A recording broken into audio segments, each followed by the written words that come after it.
जय हिंद दोस्तों। आज हम लोग पुनः उपस्थित हुए हैं सुपर संडे क्लास में, जो कि एक बेहतरीन क्लास होता है। तो हम लोग आज बहुत ही महत्वपूर्ण सब कंटेंट आप लोगों के बीच रखेंगे। तो आप लोग जो है कि एक अपना धैर्य बनाकर आप तैयारी को मजबूत कर रहे होंगे दिन ब दिन। और जैसे ही हम लोग आगे जो है कि कल मंडे स्टार्ट होगा, मंडे से हम लोग अभी आज ही आपको रात में जो है कि आप लोग को मिल जाएगा रात के 10 बजे टेलीग्राम चैनल पे। और ये आपको बता देते हैं, टेलीग्राम चैनल से आप लोग जुड़ जाइएगा। जो भी नहीं जुड़े हुए हैं टेलीग्राम चैनल से जुड़ जाइएगा। और टेलीग्राम चैनल का लिंक जो है कि आपको डिस्क्रिप्शन वगैरह में मिल जाएगा। आप आराम से वहां से क्लिक करके, या जो जिनको जुड़ने में प्रॉब्लम आ रहा होगा, आप लोग डायरेक्ट जो है कि इस नंबर पे आप लोग मैसेज कर सकते हैं। आपको इस नंबर पे मैसेज करके आपको जो है कि जोड़ दिया जाएगा। तो आप लोग सबसे पहले डिस्क्रिप्शन में से जुड़ने का प्रयास कीजिएगा। अगर उससे में जुड़ने में प्रॉब्लम आएगा तो आप इस नंबर पर जो है कि कांटेक्ट कर सकते हैं। तो ये नंबर पे जो है कि आप लोग को कांटेक्ट करके आपको आराम से जोड़ दिया जाएगा। तो कल से हम लोग बता देते हैं, कल से आप लोग को जो है कि लूसेंट सीरीज शुरू कर रहे हैं। आप लोग ध्यान से समझिएगा। जो भी वनडे एग्जाम का तैयारी कर रहे हैं, जहां तक कि बीपीएससी में अगर आप प्रीलिम्स में बैठने का कोशिश कर रहे होंगे या तैयारी कर रहे होंगे या मन बना रहे होंगे, तो बीपीएससी के प्रीलिम्स में भी आपको अच्छा खासा जो है कि इसमें तैयारी हो जाएगा। तो आप लोग लगातार अपने इस चैनल पे बने रहिएगा। इसमें से आपको बीपीएससी प्रीलिम्स प्लस में आपको बिहार एसएससी बता देते हैं। बिहार एसएससी चाहे वो सीजीएल हो या फिर आपका 12th लेवल का एग्जाम हो, दोनों कवर करेगा। साथ ही याद रखिएगा एनटीपीसी में बहुत हद तक इसमें कवर करेगा। साथ ही याद रखिएगा एसएससी जीडी। उसके बाद आप लोग को बता देते हैं बिहार एसआई हो गया। ये सब जितने भी एग्जाम है आराम से कवर होगा। या फिर अभी जो आपका बिहार टीचर का एग्जाम होने वाला है, या फिर आपका यूपी पुलिस का एग्जाम होने वाला है, या एमपी पुलिस का एग्जाम होगा, जहां पर भी एग्जाम होगा, यानी जीके जीएस पर आधारित जो भी एग्जाम होगा, उसमें क्वेश्चन मेरा टच करेगा। क्योंकि मान लीजिए अगर हम लूसेंट सीरीज चालू करते हैं, उसमें से अगर हम पहला चैप्टर आपको वेद पढ़ाने का हम कोशिश करते हैं, और वेद जो है कि हर एक एग्जाम का लगभग टॉपिक होगा, तो हम पूरे वेद को कवर करने का प्रयास करेंगे। तो इसका मतलब जिस भी एग्जाम में या जिस भी आपका जो एग्जाम स्टेट लेवल का रहेगा, वहां पर अगर ये टॉपिक रहेगा तो आप वहां से आराम से कवर कर सकते हैं। ऐसा नहीं कि पर्सनल हम आपको जीडी के लिए पढ़ा रहे हैं, पर्सनल एनटीपीसी के लिए नहीं। आपको जितना भी कॉम्पिटिटिव एग्जाम है, आप आराम से जो है कि इस टॉपिक को कवर कीजिएगा। आपको अच्छा से अच्छा एग्जाम कवर हो जाएगा। छोटा छोटा क्वेश्चन बताएंगे और बड़ा से बड़ा क्वेश्चन भी बताने का प्रयास करेंगे। और आप लोग सबसे पहला काम कीजिएगा कि इस टेलीग्राम चैनल से आप ऐड हो जाइएगा। आपको रात के 10 बजे टेलीग्राम चैनल पर जो है कि सिलेबस मिल जाएगा। आप लोग कम से कम एक बार सिलेबस पढ़कर अगले दिन आपको वीडियो मिलेगा। आप लोग आराम से उस वीडियो को देखने का प्रयास कीजिएगा। इसका हम अलग से जो है कि प्लेलिस्ट बना देंगे, लूसेंट सीरीज का प्लेलिस्ट बना देंगे। लेकिन आप यकीन मानिए, अगर आप मेरे पे थोड़ा सा भी भरोसा करके आप इस वीडियो को देख रहे हैं, थोड़ा सा भी आपको अगर इंटरेस्ट लग रहा है, तो आपको बता दे कि जब आप एग्जाम में बैठिएगा तब यकीन मानिएगा कि एग्जाम में हद से यानी कि बड़ा से बड़ा कोचिंग संस्था जो अधिक से अधिक पैसा लेके आपको जो है कि बता रहा है या फिर आपको पढ़ाने का प्रयास कर रहा है, अगर उनसे अच्छा क्वेश्चन अगर हम नहीं आपको बनवा दिए एग्जाम में, तो फिर आप बोलिएगा। क्योंकि आप जिस एग्जाम का तैयारी कर रहे हैं, हम एग्जाम निकाल के बैठे हुए हैं, इसमें कहीं कोई शक नहीं है, और एक अपडेटेड स्टूडेंट के रूप में काम कर रहे हैं। ऐसा नहीं कि हम कोई टीचर है, मतलब हो गया है 30-40 साल आराम से जो है कि हम खाली पढ़ा रहे हैं पहले का नोट्स देख देख के या करके वो करके, ऐसा कुछ नहीं है। बस हम एक अपडेट रहते हैं एग्जाम में। जो क्वेश्चन का पैटर्न हमेशा जो बदला होते रहता है, उसके हिसाब से हम लोग जो है कि अपने आप को चेंज करते हैं और तब फिर आपको हम बताने का प्रयास करते हैं। बस आप खाली लूसेंट जो चालू करेंगे, लूसेंट में आपको 3 चैप्टर चालू करेंगे या फिर 3 को जो है कि आपका चालू करेंगे सब्जेक्ट। उसमें से आपका एक हिस्ट्री रहेगा, उसके बाद फिर एक पॉलिटी रहेगा, उसके बाद फिर एक ज्योग्राफी रहेगा। ये तीनों चालू करेंगे और यही तीनों सब्जेक्ट आपका आर्ट्स का जो है कि रीड होता है, इसी यही से क्वेश्चन उठता है। ठीक है, आपको इधर कवर करवाएंगे। और साइंस का एक क्लास आपका अलग से चल ही रहा है, तो आप साइंस में हाई लेवल हम रखने का प्रयास कर रहे हैं और आगे और भी रखेंगे। बस आप खाली लगातार बनकर रहिएगा। और आपको पता है खाली एएलपी और टेक्नीशियन में जो है कि थोड़ा सा साइंस हाई लेवल का पूछा जाता है। बाद में कि जितना एग्जाम है, जीडी हो जाए या फिर आपका बिहार एसएससी हो जाए या एनटीपीसी हो जाए, सब में जो है कि आपका साइंस या आरपीएफ, हाँ यहाँ पर एक चीज भूल गए थे, आरपीएफ लिखने के लिए आरपीएफ एसआई भी अच्छा जॉब है, या आरपीएफ कांस्टेबल भी लेवल 3 का जॉब है, एसआई लेवल 6 का जॉब है। बहुत अच्छा जो है कि जॉब है, और जो है कि आपका रेलवे के अंतर्गत आप वर्दी पहन के सेवा दे सकते हैं। और यह कांस्टेबल का जॉब लेवल 3 का जॉब होता है, और आरपीएफ एसआई का लेवल 6 का जॉब है। यह लगभग 35,200 इसका ग्रेड पे है। समझ सकते हैं कि आपको कम से कम 60,000 प्लस आपको आने वाला है सैलरी। तो अब जो है कि बहुत ही अच्छा जॉब है, इसमें कहीं कोई शक नहीं है। और जो जिनका तैयारी अच्छा है, जिनको रनिंग में प्रॉब्लम है, तो आप ये भर सकते हैं, क्योंकि इसमें रनिंग आपका 6.5 मिनट का समय दिया है। आराम से आप अगर प्रैक्टिस कीजिएगा तो हो सकता है, कहीं कोई शक नहीं है। और इसमें 5:45 है, कांस्टेबल में थोड़ा सा टफ है, इसीलिए जो जिनका शरीर फिट है, जो दौड़ने योग्य क्षमता रखते हैं, आराम से तैयारी कीजिए, आपका हो जाएगा। तो आज हम थोड़ा सा समय आपका इसलिए लिए क्योंकि सबसे बहुत सारे छात्र इंतजार कर रहे थे लूसेंट सीरीज का। लूसेंट सीरीज जो रहेगा अपने आप में बहुत ही अच्छा रहेगा। आप जितना ग्रुप डिस्कशन चलता है, आप अच्छा जो है कि आप क्लास से मेरा तुलना कर लीजिएगा कंटेंट का, उनका टक्कर अगर नहीं होगा तो फिर आप बात कीजिएगा। यही है कि बहुत सारे बड़े बड़े टीचर जो है कि अभी यहाँ पर आपका डिजिटल बोर्ड वगैरह ला के अपना जो है कि थोड़ा सा अभी समय के अनुसार बदल रहे हैं, लेकिन अभी हम भी आगे चलकर जो है कि डिजिटल बोर्ड वगैरह लाएंगे। लेकिन अगर कंटेंट का बात कीजिएगा तो कंटेंट आपका व्हाइट बोर्ड रहे या आपका ब्लैक बोर्ड रहे या डिजिटल बोर्ड रहे, वो आपके मनुष्य पर निर्भर या टीचर पर निर्भर करते हैं कि आपको कैसा कंटेंट वो दे रहे हैं। अब मान लीजिए कि खूब हम अच्छा ऐसा जो है कि ला लिए यहाँ पर आपका डिजिटल बोर्ड, हम कंटेंट दे ही नहीं रहे, सिर्फ खाली टिक आउट करवा रहे हैं, इसका आंसर ये हुआ, इसका आंसर ये हुआ। बच्चा भी टिक आउट कर रहा है, सोच रहा है डिजिटल बोर्ड पे पढ़ रहे हैं, क्या माइंड में आपका डिजिटल जो है कि दिमाग चल गया? ऐसा कुछ नहीं है। अगर आपको हम अपने कलम के दम पर, अगर इसी बोर्ड पे आपको हम अगर माइंड में 2 अक्षर सिखाने का अगर हम प्रयास या दम रखते हैं, तो इससे बड़ी बात कुछ नहीं है। तो चलिए आज हमें जो है कि एक्स्ट्रा बात बहुत कर दी है, इसलिए क्योंकि मान लीजिए कि आपको पढ़ने से ज्यादा चीज होता है कि उसको किस दिशा में हमको पढ़ना है, कैसे उसको मोटिवेट रखना है, कैसे एग्जाम के लिए हमको अप्रोच रखना है, तो ये सब बताना बहुत ही जरूरी था। तो ये सब चीज आप ध्यान में रखिएगा। तो चलिए आज का मोटिवेशनल क्वाइट हम लोग शुरू करते हैं। तो सबसे पहले आप लोग को बता दें कि आप लोग सिर्फ हिम्मत नहीं हारिएगा, मेरा साथ दीजिए, आपको जो है कि जरूर हम जॉब जो है कि दिला देंगे, इसमें कहीं कोई शक नहीं है। तो चलिए आज का मोटिवेशनल क्वाइट कि इसी आधार पे, इसीलिए आज उसी तरह का मोटिवेशनल क्वाइट रखे हुए हैं जो आपके दिमाग पे डायरेक्ट हिट करे। तो कहता है, मैदान में हारा हुआ इंसान फिर से जीत सकता है, लेकिन मन से हारा हुआ इंसान कभी नहीं जीत सकता। तो कहने का मतलब वही है कि आप अगर मान लिए तो समझिए आप हार गए, लेकिन जब जिस दिन ठान लीजिएगा हमको ये काम करना है, तो उसी दिन आपका मुहर सरकार के द्वारा समझ लीजिए कि आप जो है कि आपका सरकारी आदमी बन गए और आपका एक अलग इमेज बनेगा जो है कि समाज के अंदर में। इसीलिए आप लोग जो है कि आराम से मेहनत कीजिए, आपका सिलेक्शन तय है। तो चलिए आज के सेशन को हम लोग शुरू करते हैं। ये आज का पहला सवाल आप लोग के लिए हम लोग रिवीजन के तौर पर ला रहे हैं। तो आज का पहला सवाल आप लोग के पास हम लोग रख रहे हैं कि आप लोग को पता होगा कि भारत के अंदर में सबसे पहले एक शासक आए थे अशोक, और अशोक के काल में ही सबसे पहले शिलालेख या अभिलेख का शुरुआत हुआ।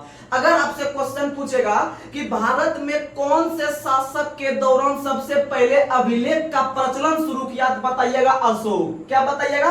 अशोक बताइएगा। और आप लोग को पता है कि भारत के अंदर में अशोक और जो आपके एक और शासक हुए हैं, आपके कौन, तो बताइएगा आप लोग जो है कि अकबर। ये दोनों ऐसे शासक हुए हैं जिसके नाम के पहले जो है कि आपका ग्रेट लगता है। क्या लगता है? ग्रेट लगता है। यानी कि हम लोग बोलते हैं अशोका महान, या फिर बोलते हैं अशोका आपका जो है कि अकबर द ग्रेट, बोलते हैं नहीं बोलते हैं। तो उसी में से अशोक जो शासक थे, ये बहुत ही महत्वपूर्ण शासक थे भारत के अंदर में। इनके काल में ही पहली बार, याद रखिएगा, अभिलेख का शुरुआत हुआ। किसका शुरुआत हुआ? अभिलेख का शुरुआत हुआ। और आप लोग को बता दे कि अशोक के ही काल में सबसे पहली बार लगभग 300 ईसा पूर्व में एक व्यक्ति था जिसका नाम था डी आर भंडारकर। याद रखिएगा, डी आर भंडारकर ने ही पहली बार अशोक के शिलालेख का लिखने का पहली बार प्रयास किया था। क्या किया था? प्रयास। सुनिएगा, अशोक के अभिलेख से संबंधित 3 व्यक्ति का नाम याद रखिएगा, 3 में से एक क्वेश्चन अच्छा है। तो सुनिएगा, अशोक के अभिलेख को सबसे पहले 300 ईसा पूर्व में ही लिखने का पहली बार प्रयास जो किया था वह डी आर भंडारकर ने किया था। आप लोग को बता दें, जब हम कल से शुरू करेंगे आपका भारत का इतिहास, तो भारतीय इतिहास में से सबसे पहले हम प्राचीन भारतीय इतिहास से शुरू करेंगे। तो उसमें से हम पढ़ेंगे कि आपका भारत का इतिहास या किसी भी जगह का जो इतिहास हम लोग ज्ञात करते हैं, उसका ज्ञात करने का इतिहास दो तरीका होता है। इतिहास को ज्ञात करने का दो तरीका होता है। दो तरीका में से एक पता है कि किसी भी जगह का हम पुरातत्व से ज्ञात कर सकते हैं, पुरातत्व से ज्ञात कर सकते हैं। जैसे कि कहीं पर किसी शासक का सिक्का मिला हुआ है, किसी शासक का मूर्ति मिला हुआ है, तो उससे हमको वहां के इतिहास या वहां के संस्कृति के बारे में हमको जानकारी मिलती है कि यहाँ का शासक ऐसे ऐसे हुआ करते थे। और दूसरा जो मिलता है हमको साहित्य से मिलता है। किससे मिलता है? साहित्य यानी किताब से। बहुत सारे ऐसे शासक हुए हैं जिनके काल में बहुत सारे जो है कि विद्वान हुए थे, बहुत सारे लेखक हुए थे। तो उसमें से जैसे आप लोगों को पता है चंद्रगुप्त मौर्य जो मगध पे शासक किए थे आपके, तो उसके काल में एक व्यक्ति थे या उनके अंदर में काम करते थे प्रधानमंत्री के रूप में चाणक्य या कौटिल्य। तो उन्होंने जो है कि एक पुस्तक का रचना किया है अर्थशास्त्र।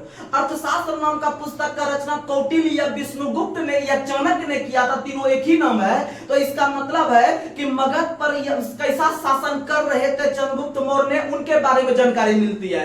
यानी कि अर्थशास्त्र जो है वह एक प्रकार का साहित्य है। और मान लीजिए कि बहुत सारे जैसे अभिलेख है, या फिर आप भीमबेटका की गुफा में जाइएगा देखने के लिए, वहां विभिन्न प्रकार का पुरातत्व मिलेगा, विभिन्न प्रकार का मूर्ति वगैरह मिलेगा। तो इसका मतलब है कि इतिहास जानने के लिए सिर्फ दो तरीका होता है, एक पुरातत्व होता है, एक साहित्य होता है। तो उसमें से आप लोग को देखते हैं एक शासक अशोक है। अशोक के ही काल में सबसे पहले अभिलेख का प्रचलन या शिलालेख का प्रचलन होना शुरू हुआ। और इस अभिलेख को लिखने का सबसे पहला प्रयास D.R. भंडारकर ने किया था। लेकिन आगे चलकर इसको लिखने के बाद एक व्यक्ति का नाम आता है, एक व्यक्ति का नाम आता है जिसका नाम है आपका टी पेंथलर, जिसका नाम है टी पेंथलर। याद रखिएगा टी पेंथलर ने आगे चलकर 1750 ईस्वी में इसको खोजने का काम किया। क्या करने का? खोजने का काम किया। ये समझिए 300 ईसा पूर्व का ही बात है। और आगे चलकर एक व्यक्ति आया टी पेंथलर, इन्होंने 1750 ईस्वी में अशोक के शिलालेख का खोज करने का प्रयास किया। लेकिन उसको जो है कि वह पढ़ नहीं पाया, सिर्फ खोज कर दिया। लेकिन आगे चलकर 1837 ईस्वी में एक व्यक्ति आया जेम्स प्रिंसेप ने जो है कि पहली बार इसको पढ़ने का काम किया। क्या करने का? पढ़ने का काम किया। याद रखिएगा। और आप लोग को बता दे कि अशोक का जो अभिलेख है वो जो है कि आपका अशोक का अभिलेख जो है वो आपका 4 लिपि में मिलता है। कितने लिपि में लिखा हुआ है? 4 लिपि में अशोक का जो है कि अभिलेख मिलता है। या फिर अशोक का जो अभिलेख लिखा हुआ है वह 4 लिपि में। जैसे आप लोग को पता है कि जो हिंदी भाषा को फॉलो करते होंगे उनका जो लिपि है वो देवनागरी लिपि है। हम लोग का लिपि देवनागरी लिपि है। पंजाबी लोग का लिपि जो है कि गुरुमुखी लिपि है, यानी कि सिख धर्म से है। तो इस प्रकार से जो है कि आपका जो अशोक का जो शिलालेख लिखा हुआ था वो 4 लिपि में लिखा हुआ था। तो 4 लिपि में से पहला लिपि याद रखेगा ब्राह्मी लिपि। कौन सी लिपि? ब्राह्मी। सबसे इंपॉर्टेंट यही है कि सबसे, अगर वनडे एग्जाम में थोड़ा सा लो लेवल का एग्जाम में आप दीजिएगा एग्जाम, तो पता चलेगा कि अगर डायरेक्ट क्वेश्चन पूछे कि अशोक का शिलालेख किस लिपि में लिखा हुआ था, तो ऑप्शन में ब्राह्मी रहता है। क्या रहता है? ब्राह्मी। याद रखिएगा ब्राह्मी लिपि में था। उसके बाद दूसरा आता है खरोष्ठी लिपि, उसके बाद तीसरा आता है यूनानी लिपि, उसके बाद चौथा आता है अरमाइक लिपि। कौन सा लिपि? अरमाइक लिपि। ये 4 लिपि में अशोक के शिलालेख का वर्णन मिलता है। और एक और लिपि आपको बताते हैं ब्रेल लिपि। कौन सा लिपि? ब्रेल लिपि। ब्रेल लिपि जो होता है वह अंधों के पढ़ने के लिए लिपि होता है। जो जिनको आंख से दिखाई नहीं पड़ता है उनके लिए जो लिपि यानी कि भाषा का जो जिक्र किया गया है वो ब्रेल लिपि का। कौन लिपि का?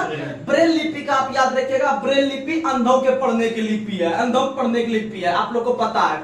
अगर हम बात करते हैं कि भारत के अंदर में अशोक का शिलालेख का अगर बोलेगा पहला बार लिखा किसने? भंडारकर ने। पहला बार इसको जो है कि खोजने का काम टी पेंथलर ने किया है 1750 में। और खोजा है, इसको पढ़ने का काम 1837 में जेम्स प्रिंसेप ने किया है। और अशोक के शिलालेख की कुल संख्या 14 है। कितना है? 14 शिलालेख है। और 14 शिलालेख में से जो 13वां शिलालेख है उसमें से जो है कि अशोक ने जो कहा है वह आपका धार्मिक जीवन बिताने के लिए कहा है। धार्मिक वैवाहिक जीवन बिताने के लिए कहा है, क्योंकि आप लोग को पता है कि अशोक का जो राज्याभिषेक हुआ था या फिर गद्दी पर जो बैठा था वह 269 ईसा पूर्व में बैठा था और इसके 8वें वर्ष यानी कि 261 ईसा पूर्व में एक युद्ध होता है, कलिंग का युद्ध। कौन सा युद्ध?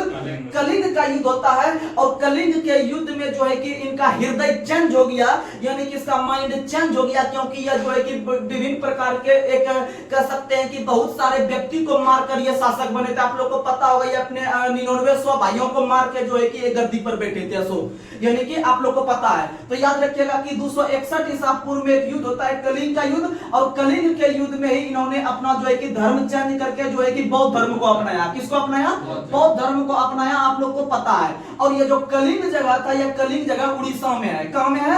उड़ीसा में है। और कलिंग को जो राजधानी था वह तोसली था। कलिंग की राजधानी कहां है? तोसली था। और कलिंग का सबसे प्रसिद्ध शासक था कलिंग राजा खारवेल। कलिंग राजा खारवेल, कलिंग राजा खारवेल जो था उसका संबंध आपका उड़ीसा से था, यानी कि कलिंग से था। और याद रखिएगा कि कलिंग राजा खारवेल से संबंधित एक अभिलेख है जिसका नाम है हाथी गुम्फा अभिलेख। याद रखिएगा, बहुत फेमस क्वेश्चन है, बहुत फेमस क्वेश्चन है, याद रखिएगा, बहुत फेमस क्वेश्चन। जैसे कि आपको बताएगा कि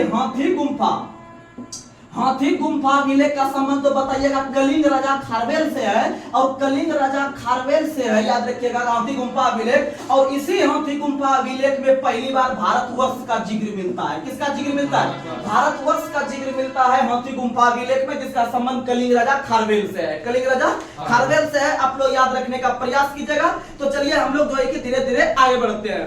अगला क्वेश्चन आप लोग को बताना है कि अशोक को विभिन्न प्रकार के जो लिपि में लिखा जाता था नाम, उनको बोला जाता था देवानामप्रिय। क्या बोला जाता था? देवानामप्रिय के नाम से हम लोग अशोक को जानते हैं। देवानामप्रिय का मतलब होता है देव का प्यारा, देव यानी देवता, देव यानी देवता, यानी कि देवता का प्यारा के नाम से हम लोग जानते हैं अशोक को।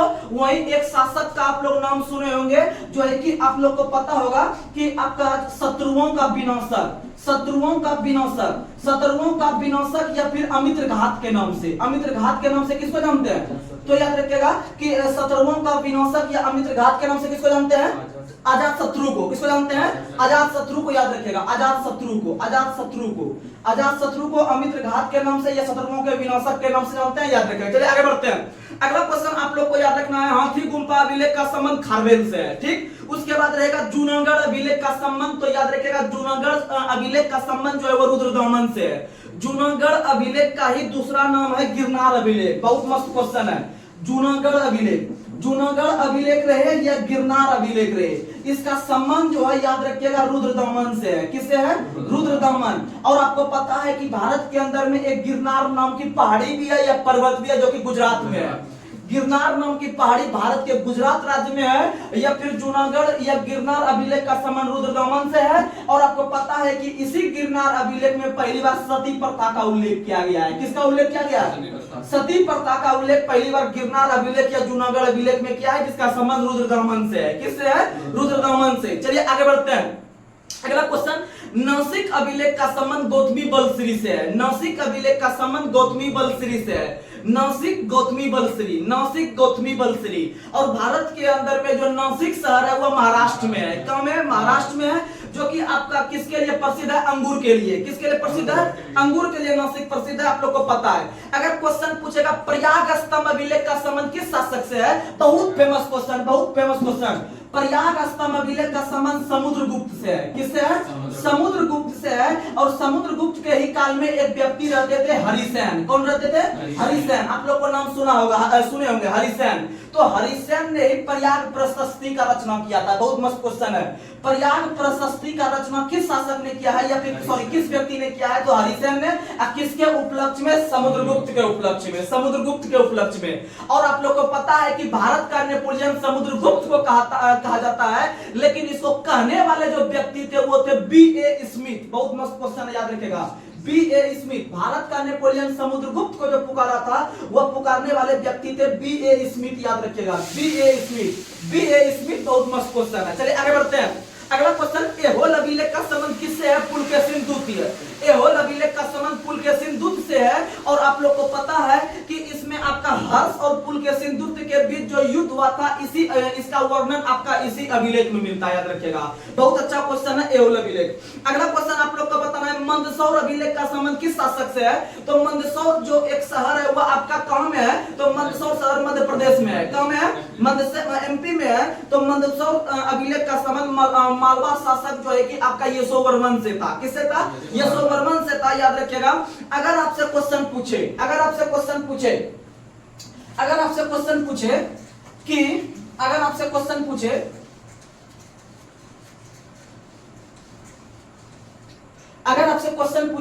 कि भारत का इतिहास, अभी हम इस पर अच्छा से डिटेल में बात करेंगे, तो ये पहले सुनिएगा। भारत का इतिहास यानी एंशिएंट हिस्ट्री जब हम पढ़ना चालू करते हैं तो आपका माइंड लोड रहना चाहिए कि पहला व्यक्ति कौन था जिन्होंने भारत के इतिहास को पन्नों में समाहित किया।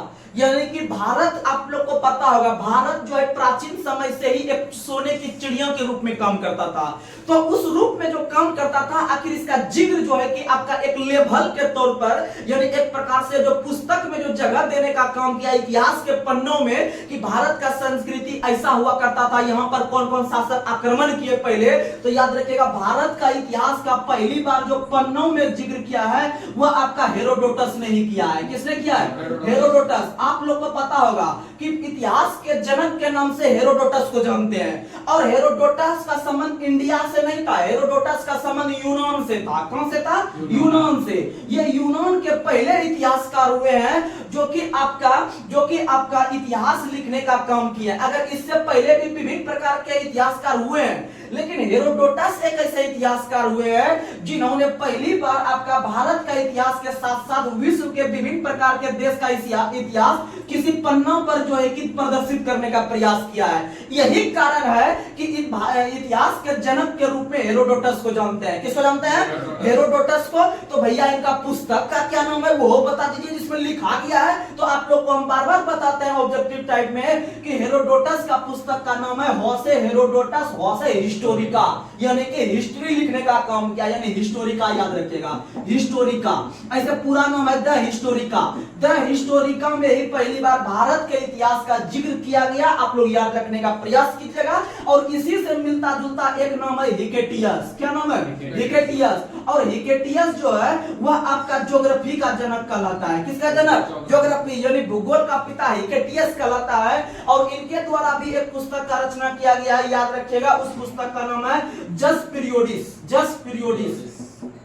जस पीरियोडिस नाम का पुस्तक का रचना हिकेटियस ने किया है। और हिकेटियस का संबंध है भूगोल के जनक के रूप में। और हिस्टोरिका पुस्तक का रचना हेरोडोटस ने। हेरोडोटस यानी हिस्टोरिका, यानी कि आपको इतिहास चल जाना है। कहां चल जाना है?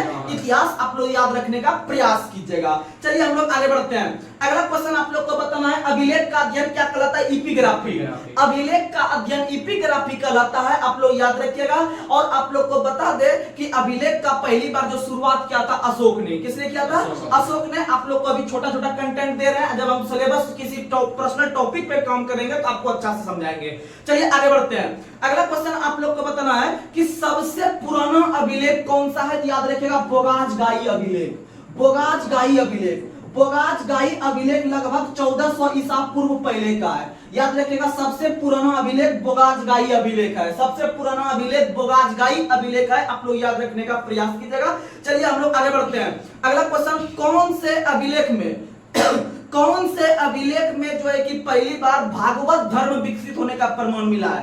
तो याद रखिएगा, भागवत धर्म विकसित होने का प्रमाण जो मिला है वह गरुड़ स्तंभ अभिलेख से। गरुड़ स्तंभ अभिलेख से। और गरुड़ स्तंभ अभिलेख का संबंध जो है वह आपका हेलियोडोरस नाम के शासक से है। हेलियोडोरस नाम के शासक से है, याद रखिएगा। हेलियोडोरस से है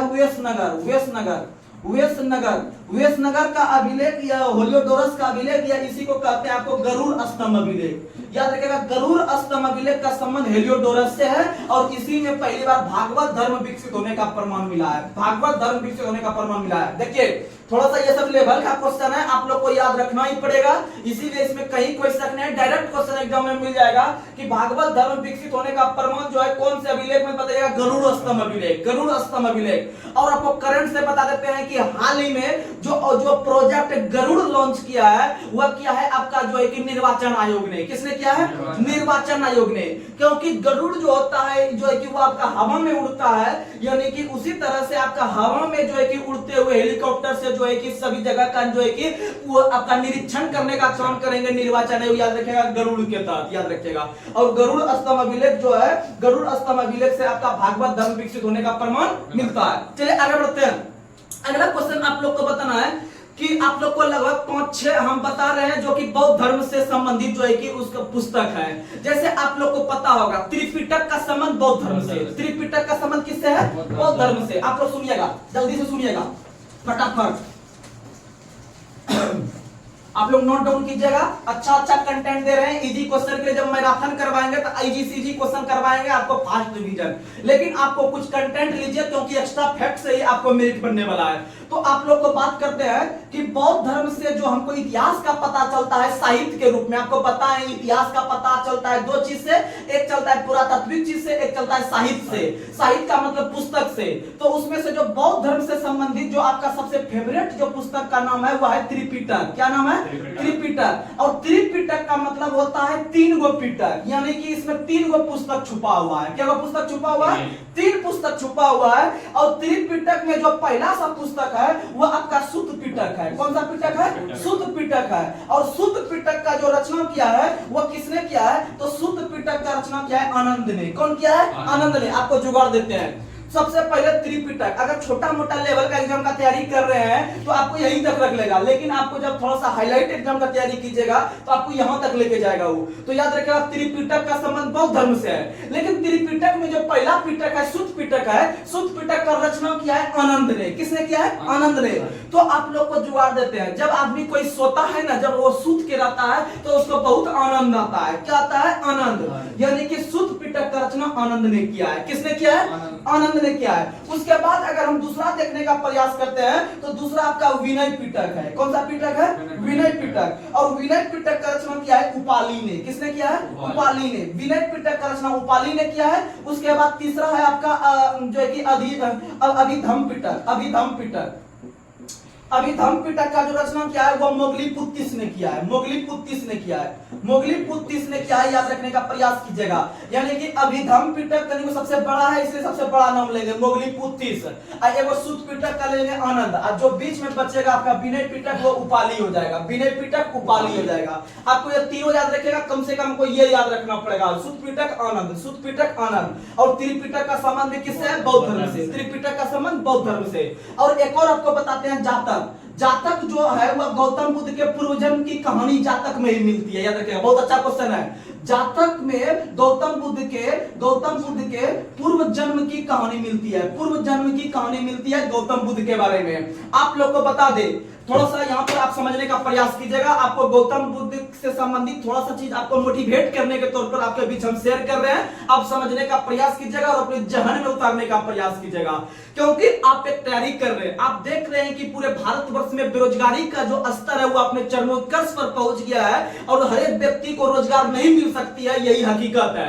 इसीलिए आप लोग अधिक से अधिक मेहनत करने का प्रयास कीजिए, क्योंकि इस चीज का नाम है कंपटीशन। यानी जितना पावर है आपके बीच आप लगा सकते हैं। तो सुनिएगा, यानी कि कहने का मतलब मेरा यह है, यहाँ पर आपको रोकने का मतलब यह है कि आप देखते होंगे कि आप तैयारी के नाम पर सिर्फ मैदान में उतर जाते हैं और तैयारी आप नहीं करते हैं। हकीकत बात यही है।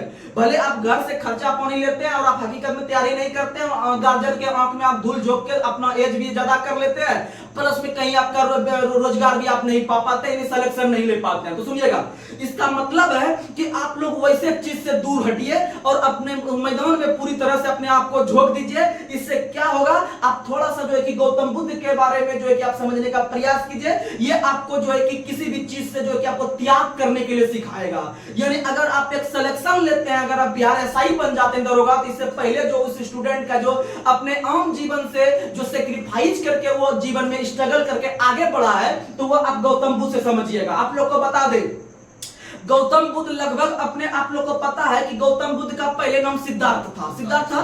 गौतम बुद्ध का पहले नाम सिद्धार्थ था और सिद्धार्थ का शादी लगभग 16 साल के एज में हो गया था। यानी उस समय ज्यादा वो फेमस व्यक्ति नहीं था और ना ही उसको कोई जानता था। लेकिन आगे चलकर लगभग 29 वर्ष की अवस्था में जो है कि वह गृह त्याग किया और गृह त्याग करने से पहले उनको पता है कि उनको एक बेटा भी जन्म ले चुका था जिनका नाम राहुल था। क्या नाम था? राहुल। तो आप लोग को पता है कि 29 वर्ष की अवस्था में वह गृह त्याग किया और गृह त्याग जब कर दिया तो समझ सकते हैं उनके पास माता था, मतलब माता तो पहले डेथ कर चुकी थी लेकिन उसके पास सौतेली माँ थी। यानी कि अब उनके पास सौतेली माँ थी, उनके पास पिता था, खुद का पत्नी था, प्लस में आपका जो है कि उनका बेटा था। तो इसका मतलब इतना अच्छा ऐसा जब वो अपना घर द्वार छोड़ के जो है गृह त्याग करके वो चल गए आपका जो है कि बोधगया में जाके वृक्ष के नीचे, पीपल वृक्ष के नीचे ज्ञान की प्राप्ति करने के लिए लगभग 6 वर्ष तक कठिन तपस्या किया।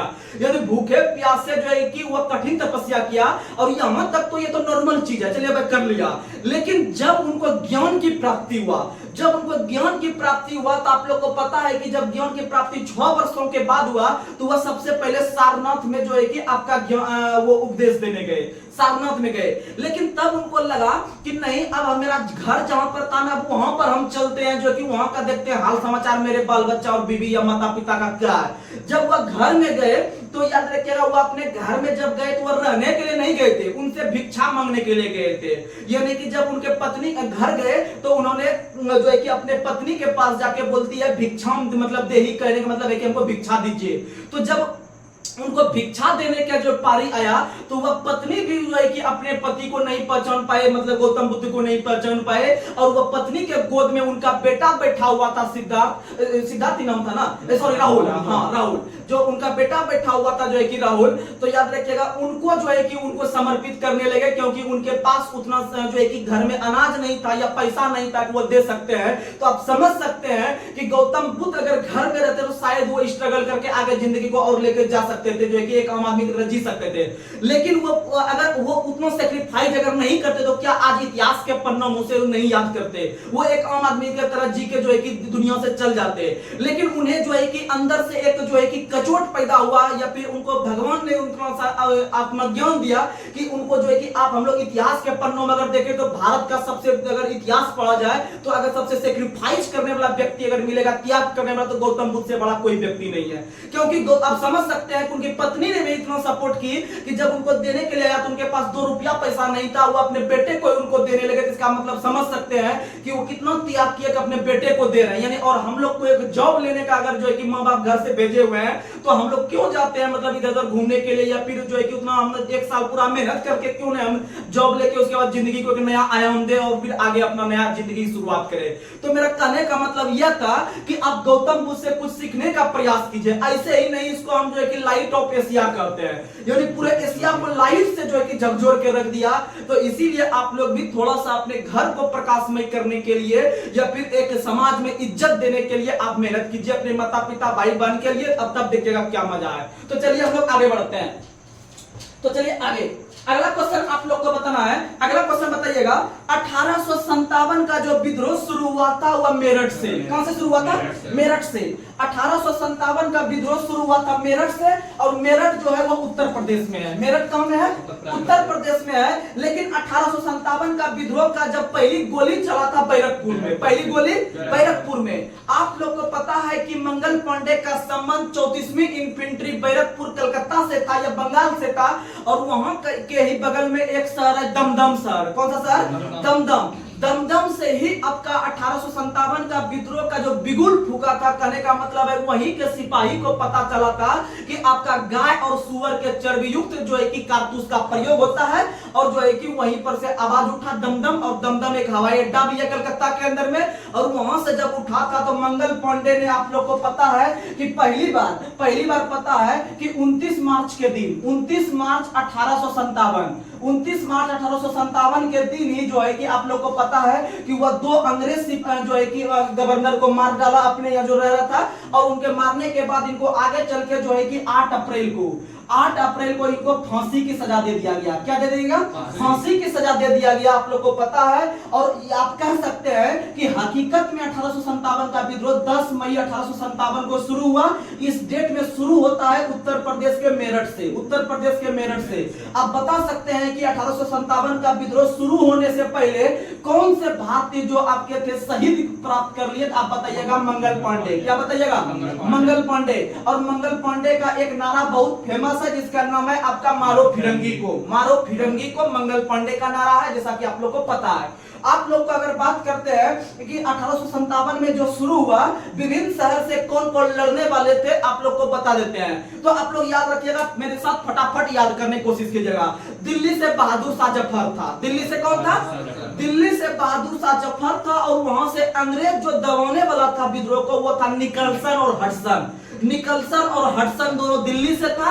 और बहादुर शाह जफर को वहां से गिरफ्तार करके इनको म्यांमार यानी बर्मा के रंगून भेज दिया। कहां भेज दिया? रंगून भेज दिया। और अंततः वहां पर ही उनका देहांत हो जाता है, आप लोग को पता है। उसके बाद अगर हम बात करते हैं लखनऊ से कौन था, तो आप लोग को बार बार बताते हैं कि लखनऊ को हम लोग पहले अवध के नाम से जानते थे। किस नाम से? अवध के नाम से जानते थे। और अवध को 1856 में आप लोग को पता है, अवध को 1856 में जो है कि लॉर्ड डलहौजी के द्वारा जो है कि कुशासन का आरोप लगा के इसको जो है कि आपका अंग्रेज ने अपने क्षेत्र में मिलाने का काम कर दिया था। और उस समय जो अवध के जो शासक थे, नवाब थे, वो थे वाजिद अली शाह।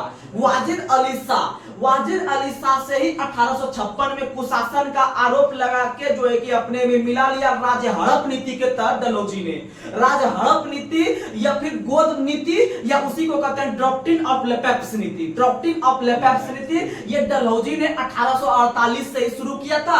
और उसके तहत हड़पने वाला पहला शहर सतारा बना था। कौन बना था? सतारा। आप लोग को हम बता चुके हैं, ट्रिक भी दिए हैं, एक बार ट्रिक को हम रिकॉल करवा देते हैं। आपको ट्रिक दिए थे एसएसबी।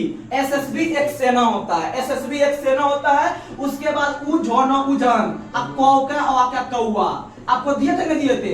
यानी कहने का मतलब एसएसबी उजान कौवा, एसएसबी उजान कौवा। एसएसबी में एस से हो गया सतारा, उसके बाद फिर एस से हो गया संबलपुर। संबलपुर वर्तमान में उड़ीसा में पड़ता है। संबलपुर कटक के बगल में, उड़ीसा में, भुवनेश्वर के पास। उसके बाद बी से हो गया बघाट, बी से हो गया बघाट। फिर ऊ से हो गया आपका उदयपुर। क्या हो गया? उदयपुर। और झ से हो गया झांसी। झ से क्या हो गया? झांसी, याद रखिएगा, झ से झांसी। और नौ से हो गया नागपुर। नौ से क्या हो गया? नागपुर। और क से हो गया करौली। क से क्या हो गया? करौली। और ओ से हो गया अवध। ओ से क्या हो गया? अवध। और आपको बताए थे कि इसमें आपको जो है कि 1851 को नहीं लेना है, 1851 को नहीं लेना है। और आपको 48 से लगातार लिख देना है। और 51 आएगा तो उसको हटा के अगला जो आएगा 52 उसको सेट कर देंगे। तो सतारा को 1848 में हो गया, ये हो जाएगा 1851 में। और सॉरी ये हो गया आपका 1848, ये हो गया 49, ये हो गया 50। उदयपुर 51 रहा, लेकिन उदयपुर में 51 नहीं देंगे, सीधा लिख देंगे 1852। उसके बाद ये हो गया 1853, नागपुर हो गया 1854, और फिर आपका करौली हो गया 1855, और अवध हो गया 1856। लेकिन आप लोग को बताए थे कि ये जो करौली है, यह जो करौली आपका क्षेत्र था राजस्थान का, यह एकमात्र ऐसा आपका राज हड़प नीति के तहत शहर था जिसको बाद में वापस कर दिया। क्या कर दिया? वापस कर दिया। तो क्वेश्चन यहां से बनेगा कि आपका जो है कि कौन सा ऐसा डलहौजी के द्वारा जीता गया शहर था जिसको कि बाद में चलकर अंग्रेज ने वापस कर दिया था पुनः उस शहर को? तो बताइएगा करौली को। किसको? करौली को। तो अब यहां से आप दो कंटेंट और बना सकते हैं कि लॉर्ड डलहौजी के द्वारा जो है कि हड़प नीति के तहत हड़पा गया पहला शहर सतारा। कौन था? सतारा। और सबसे अंतिम कौन था? अवध। और अवध को किस आधार पे हड़पा था? कुशासन। कुशासन के आधार पे। और किससे हड़पा था? तो बताइएगा वाजिद अली शाह से। वाजिद अली शाह से हड़पा था। और वाजिद अली शाह जब हड़पने के बाद यह शासक भाग गया नेपाल। कहां भाग गया? नेपाल। और नेपाल जब भागा तो आगे ईस्वी में जब इस पर 1857 में जब यहाँ से विद्रोह शुरू हुआ तो ये जो वाजिद अली शाह की पत्नी थी, किसका नाम था? बेगम हजरत महल।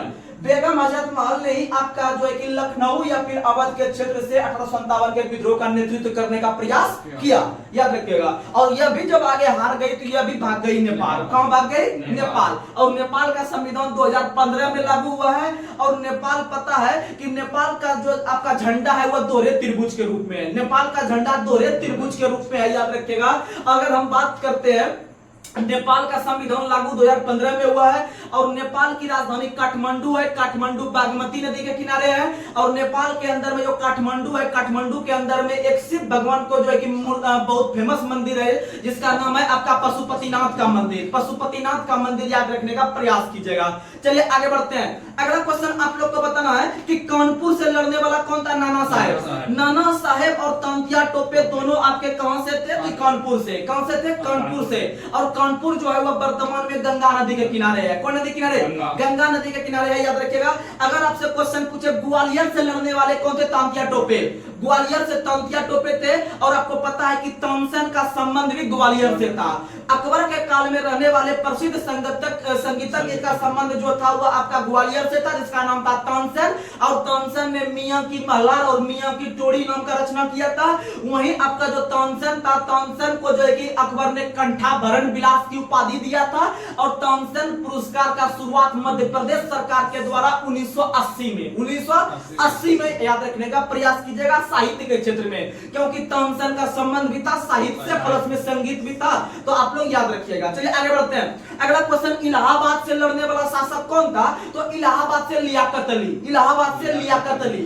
इलाहाबाद से लियाकत अली। और इलाहाबाद में याद रखिएगा कि जो अंग्रेज नायक थे दबाने वाले वो कर्नल नील थे। कर्नल नील थे। इलाहाबाद, इलाहाबाद नील, इलाहाबाद नील। लड़ने वाले वहां से थे लियाकत अली। अगला क्वेश्चन, फैजाबाद। फैजाबाद से याद रखिएगा महमूदुल्लाह। फैजाबाद से महमूदुल्लाह। और फैजाबाद का नया नाम जो है वह कौन है? तो आपका अयोध्या है। फैजाबाद का नया नाम अयोध्या है। और अयोध्या के अंदर में हाल ही में महर्षि वाल्मीकि अंतरराष्ट्रीय हवाई अड्डा का उद्घाटन किया गया। और वहां पर जो है कि आपका प्राण प्रतिष्ठा भी राम भगवान का रखा गया। और याद रखिएगा एक शहर है वाराणसी, उत्तर प्रदेश में। वाराणसी के अंदर में एक मंदिर का उद्घाटन किया गया है, जिसका नाम याद रखिएगा स्वरवेद मंदिर। स्वरवेद मंदिर। हाल ही में के दिनों में जो है कि वाराणसी के अंदर में स्वरवेद मंदिर का उद्घाटन किया गया है। लेकिन अगर बात करते हैं इसमें एक और मंदिर बहुत फेमस है, भारत माता का मंदिर। भारत माता का मंदिर भी वाराणसी के अंदर में है। और भारत के अंदर में डीजल लोकोमोटिव वर्क्स जो है वो भी वाराणसी में है। भारत के अंदर में डीजल लोकोमोटिव वर्क्स वाराणसी में है। और वाराणसी के अंदर में नरेंद्र मोदी का लोकसभा क्षेत्र है, आप लोग को पता है। और गंगा के किनारे जो है कि आपका सबसे बड़ा शहर वाराणसी है, याद रखिएगा आप लोग को, जैसा कि पता है। अगर हम बात करते हैं भारत माता का जो आप लोग चित्र बनाते हैं, भारत माता का जो आप चित्र बनाते हैं, ये भारत माता का चित्र बनाने वाले जो सबसे पहले जो आपके थे चित्रकार, उनका नाम था अवनींद्रनाथ टैगोर। अवनींद्रनाथ टैगोर। अवनींद्रनाथ टैगोर ने ही पहली बार भारत माता का चित्र बनाने का काम किया है, याद रखिएगा।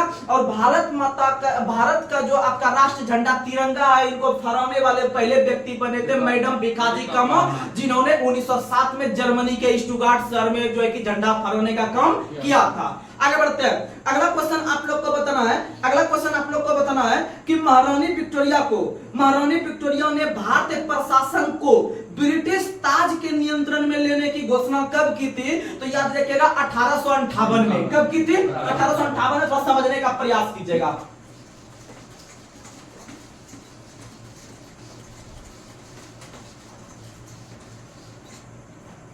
सुनिएगा, आप लोग को पता है कि भारत के अंदर में विभिन्न प्रकार के यूरोपीय कंपनियां जो है कि समय समय पर आने का काम किए। उसमें से सबसे पहले जो आए थे उसमें से पता है पुर्तगाली ईस्ट इंडिया कंपनी। सबसे पहले आने के क्रम में पुर्तगाली ईस्ट इंडिया कंपनी, हम बात कर रहे हैं आने का क्रम, याद रखिएगा आने का क्रम। पुर्तगाली आए, पुर्तगाली के बाद जो आए डच आए। कौन आए? डच। और डच के बाद अंग्रेजी आए या ब्रिटिश आए। इसके बाद जो आए हैं आपके कौन आए हैं? डेनिश आए हैं। कौन आए हैं? डेनिश। और डेनिश के बाद आए हैं फ्रांसीसी।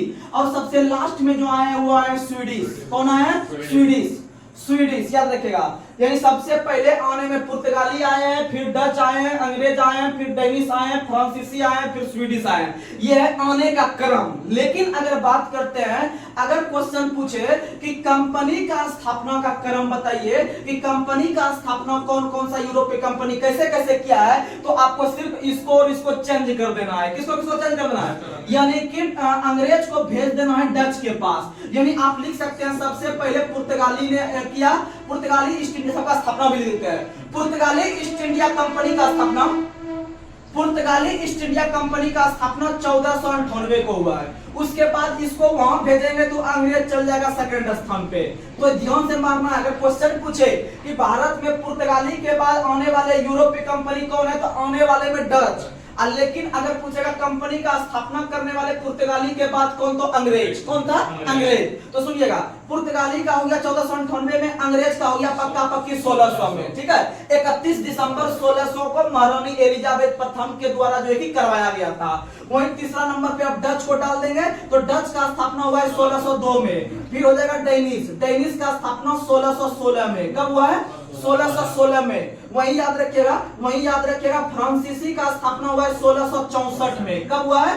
1664 में। आप देख रहे होंगे कि यहाँ पर पक्का पक्की 1600 था, फिर 2 हुआ, फिर यहाँ पर 16 हुआ, फिर 64 हुआ। यानी किसी का स्क्वायर क्यूब करके ऐसे जा रहा है, तो माइंड में आप इमेज बना के याद रखने का प्रयास कीजिएगा। ठीक है, और लास्ट में जो आपका बचा स्वीडिश, और स्वीडिश का स्थापना 1731 में हुआ है। 1731 में हुआ है, आप लोग को पता है। लेकिन फिलहाल जो हम बात करेंगे वो अंग्रेज ईस्ट इंडिया कंपनी का बात करेंगे, क्योंकि महारानी विक्टोरिया से क्वेश्चन संबंधित आया था और यहाँ क्वेश्चन बहुत फेमस है।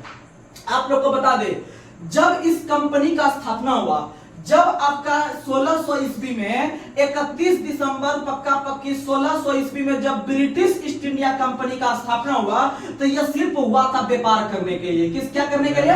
व्यापार करने के लिए। और जब इनको व्यापार वगैरह करने लगा तो आप लोगों को कहानी हम वीडियो में समझा चुके हैं सब, तो आप लोग को रिकॉल करवा देते हैं। तो जब ब्रिटिश ईस्ट इंडिया कंपनी ने विभिन्न प्रकार का व्यापार करने लगा, तो व्यापार करने के साथ साथ जो है कि आगे चलकर आप लोग को पता है कि 1757 में एक युद्ध होता है, और युद्ध जो होता है वह प्लासी का युद्ध होता है। और प्लासी का युद्ध जब अंग्रेज ने जीत लिया आपको सिराजुद्दौला को हरा के, यानी बंगाल के नवाब को हरा के, तो यह धीरे धीरे आपका राजनीति में प्रवेश किया। यानी भारत के अंदर में व्यापार के साथ साथ कहां प्रवेश कर रहा है? राजनीति में। और जब राजनीति में प्रवेश करने लगा, यानी यहाँ का शासन व्यवस्था में प्रवेश करने लगा, तो साथ ही एक लगले दूसरा युद्ध होता है 1764 का युद्ध। 1764 में होता है बक्सर का युद्ध। कौन सा युद्ध होता है? बक्सर। अब देखिएगा, आपको हम डेली बताते हैं, जैसे हम प्लासी बोलेंगे तो माइंड में आपका डेट सहित युद्ध वर्ष आ जाना चाहिए। यानी प्लासी का जो युद्ध हुआ था 23 जून 1757 को, 23 जून 1757। और जब हम 23 का नाम ले लेंगे जून का, तो आपके माइंड में 2 दिवस आना चाहिए। जब ये चीज आप में स्टेमिना आ जाएगा, आपको लिंक करके जोड़ने का क्वेश्चन याद आएगा, तो समझिएगा आपके अंदर में जो है कि बहुत सारा जो है कि स्टेबल होगा बात। तब फिर आप एग्जाम में अपना एक अलग ही फट लगा सकते हैं। तो याद रखिएगा, आपका जो है कि ओलंपिक दिवस और विधवा दिवस दोनों होता है 23 जून को। ठीक, तो सुनिएगा। और बक्सर का युद्ध 22 अक्टूबर, बौसे बक्सर बौसे 22 अक्टूबर 1764 को बक्सर का युद्ध होता है। ठीक, उसके बाद जब यह भी युद्ध जब अंग्रेज ने जीत लिया, तो इसके बाद अब वो फाइनली पूरी तरह से राजनीति में प्रवेश कर गया अंतिम रूप से। और जब 1764 में जब वो प्रवेश किया, तो आगे चलकर 1773 ईस्वी में ब्रिटेन के जो है कि कंपनी के द्वारा, या फिर आपका ब्रिटेन के महारानी के द्वारा भारत को जो है कि शासन प्रशासन संभालने के लिए वह पहली बार अधिनियम लाया। क्या लाया? अधिनियम। इस अधिनियम के तहत ही आप लोग को बता देते हैं, याद रखने की कोशिश कीजिएगा। और जो जानते होंगे तो आप लोग रिवीजन के तौर पर इस कंटेंट को ले सकते हैं। तो 1773 के अधिनियम में मुख्यतः 2 बात की चर्चा हुई। भारत के अंदर में पहली बार सुप्रीम कोर्ट का स्थापना, भारत के अंदर में पहली बार सुप्रीम कोर्ट का स्थापना कलकत्ता के अंदर में 1773 अधिनियम के तहत 1774 में किया गया। कब किया गया? 1774 में किया गया। याद रखिएगा, भारत में पहली बार सुप्रीम कोर्ट का स्थापना कलकत्ता के अंदर में। और इसमें जो है कि एक मुख्य न्यायाधीश और 3 अन्य न्यायाधीश बने।